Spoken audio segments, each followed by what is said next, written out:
माझी पालकांना खूप खूप खूप कळकळीची विनंती आहे.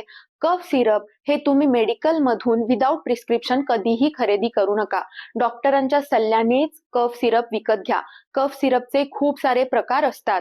बाळाचा खोकला कोणत्या प्रकारचा आहे, त्याच्या छातीमधून कोणत्या प्रकारचे आवाज डॉक्टरांना स्टेथोस्कोपमध्ये ऐकू येत आहेत, यानुसार बाळाला डॉक्टर कफ सिरप देत असतात. शिवाय त्याचं वय, त्याचं वजन याच्यानुसार आपल्याला कफ सिरपचे डोसेस ठरतात. त्यामुळे कधीही डॉक्टरांच्या सल्ल्यानेच कफ सिरप घ्या.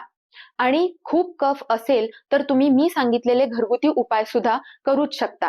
त्यामुळे कफ सिरप स्वतःच्या मनाने किंवा मेडिकलमधून असेच घेऊन बाळांना देऊ नका, ज्याच्यामुळे आपण या सगळ्या दुर्दैवी मोठ्या घटना आपल्या बाळांसाठी नक्कीच टाळू शकतो.